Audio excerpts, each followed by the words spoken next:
एक रोज जब मैं उसके पास गया था, वो बिल्कुल पागलों की तरह लहरों की उंगलियों से किनारे की रेत पर कुछ लिख रहा था और थोड़ी देर में उन्हीं लहरों से उसे मिटा देता।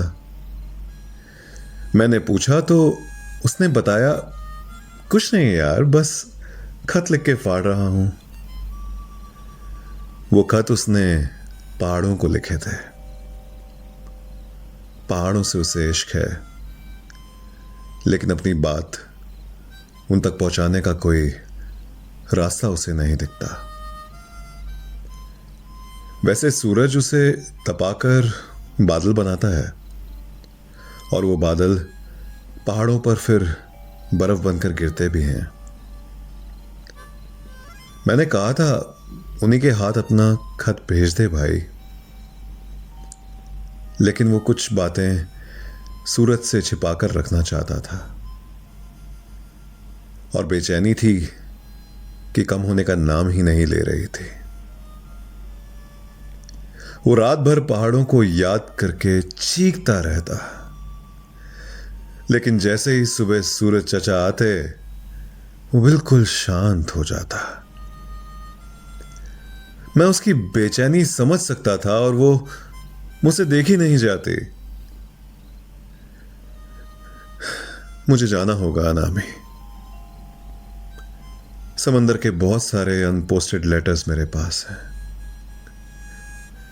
मैं चीख चीख के समंदर के इश्क की दास्तान पहाड़ों को सुनाऊंगा। मुझे वापस आने में शायद वक्त लगे, लेकिन मैं तभी आऊंगा जब पहाड़ मुझे समंदर के नाम पर कोई खत लिख कर देगा।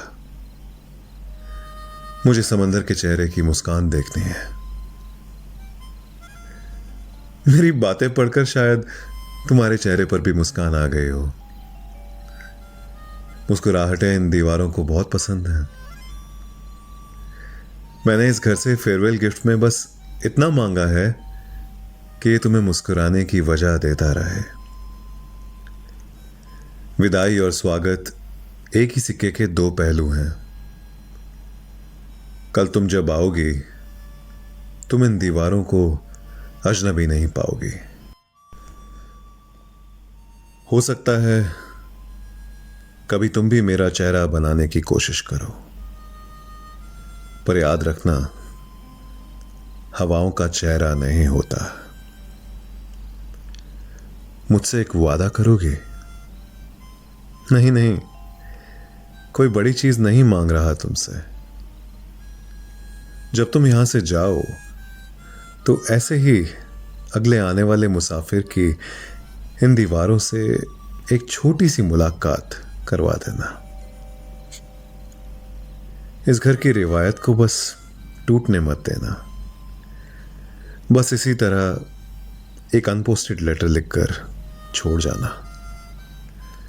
हो सकता है कोई तुम्हारे शब्दों से तुम्हारा चेहरा बनाने की कोशिश करे।